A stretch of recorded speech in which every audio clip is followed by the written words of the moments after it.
When you reach 100 years old, people stop asking you about your dreams. They stop asking what you want to become.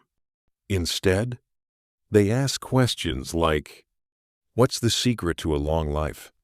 What's the biggest lesson you learned? If you could live your life again, what would you change? And at my age, those questions stay in your mind longer than they used to. Because when you're young, you think life is endless. You think there will always be more time, more mornings, more chances, more tomorrows. But let me tell you something, my friend. One day you wake up, look in the mirror, and realize your whole life went by faster than you ever imagined. I still remember being 25.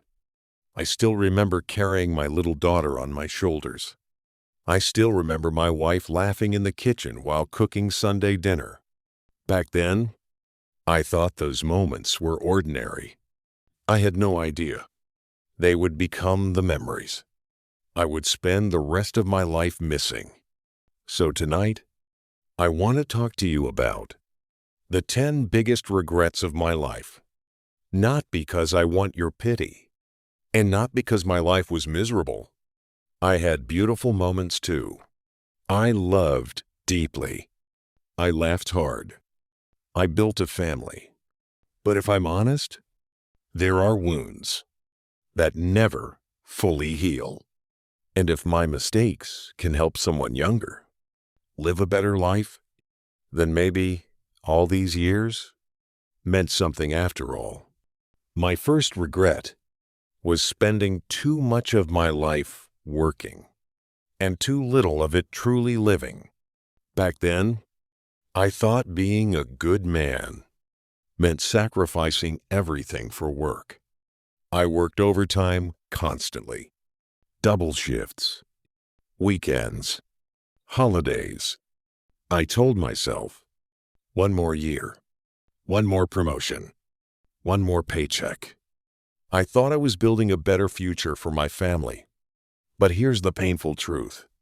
While I was busy trying to provide a life for them, life was already happening without me. One night, my wife mailed me a photograph while I was away working. It was my son's birthday party. There he was, holding a cake, smiling at the camera. And in the corner of the picture, someone had written, "Wish Dad could have been here." I stared at that photo for a long time. Then I folded it carefully and went back to work the next morning. That was over 60 years ago. And somehow, I still think about that picture. You know what's strange? I barely remember the jobs I worked. I barely remember the money I made. But I remember every moment I missed with the people I loved. That's the cruel thing about time. You don't realize what mattered most until it's already gone. My second regret was caring too much about what other people thought of me. Lord, I wasted so many years trying to impress people who don't even remember my name now. I bought things I didn't need, pretended to be stronger than I was, stayed quiet about my dreams because I feared embarrassment. When I was younger, I wanted to learn music. I wanted to play the piano. But where I grew up, men didn't do things like that. So I buried that dream. And now, at 100 years old, my fingers shake too much to play. Funny how life works. You spend your youth afraid of looking foolish, and your old age wishing you had cared less. Most people are too busy fighting their own battles to spend much time judging yours. I wish I had understood that earlier. My third regret was not telling people I loved them often enough. Men from my generation weren't taught how to speak gently. We were taught to work, to endure, to stay silent. I cannot remember my father ever saying, "I love you." And sadly, I became the same kind of man. I loved my wife more than words could explain. But there were so many nights I should have held her longer. So many mornings I should have thanked her. Then one day, she got sick. Cancer. The kind that arrives quietly and takes everything slowly. I remember sitting beside her hospital bed one evening. She looked smaller than I had ever seen her.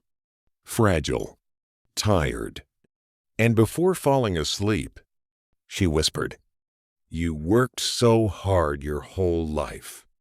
Then she smiled softly and said, "I just wish we had more time together." My God, that sentence still breaks me. Because she was right. I spent decades trying to build a future, while accidentally neglecting the present. And one day, there was no future left to plan, only memories. If someone you love is still alive today, don't wait. Don't assume there will always be another Christmas, another phone call, another hug. One day, without warning, you will have your last conversation with someone. And most of the time, you won't even realize it was the last one. My fourth regret was rushing through life. I was always chasing something. Success, money, security, a bigger house, a better car. I kept telling myself, I'll relax later. But later turns into old age faster than you think. At 100 years old, the moments I treasure most are painfully small.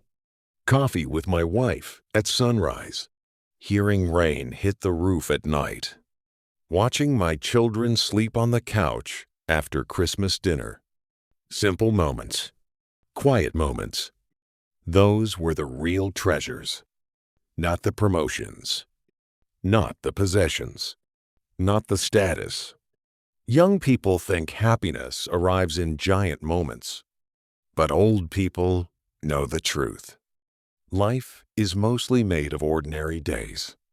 And if you don't learn how to love ordinary days, you may wake up one day and realize your whole life slipped past you.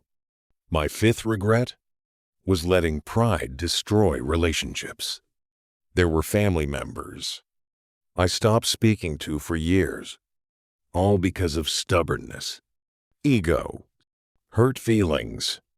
I kept waiting for them to apologize first, and they kept waiting for me. Then funerals came, and suddenly, none of those arguments mattered anymore. One of the saddest things about aging is realizing how many years were wasted over things that now seem meaningless. If you still have someone you love, call them. Life becomes very quiet when too many people are gone. My sixth regret was not taking care of my health sooner.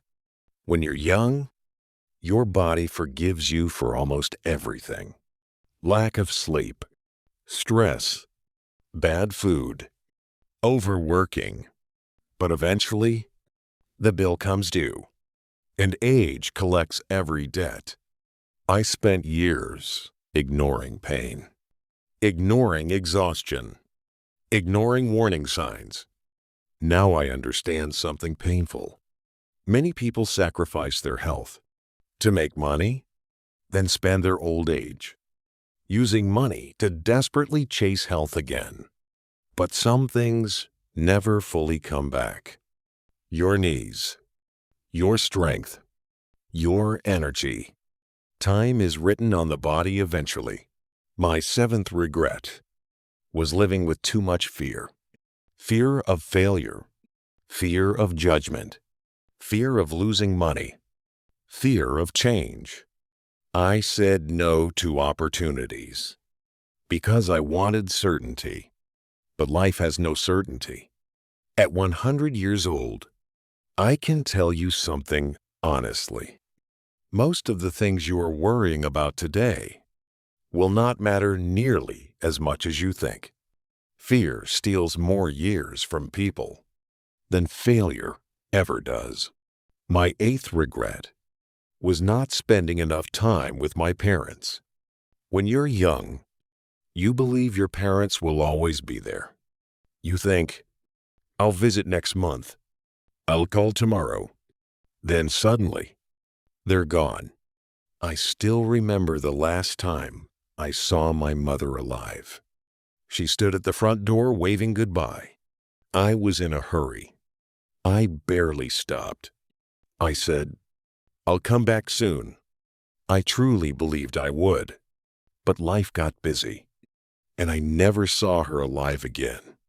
There's a special kind of pain that comes from realizing you did not give enough time to the people who once gave you everything. My ninth regret was believing money would bring lasting happiness. Now, don't misunderstand me. Money matters. It can make life easier, but it cannot hold your hand at night. It cannot sit beside you when you're grieving. It cannot replace love. At my age, I have never heard a dying man whisper, I wish I had spent more time at the office. Never. What people miss, in the end, is love, connection, family, moments. That's what stays in the heart. And my final regret, the deepest one of all, was living as though I had unlimited time. That is the greatest illusion of youth. You think there will always be another chance, another summer, another year.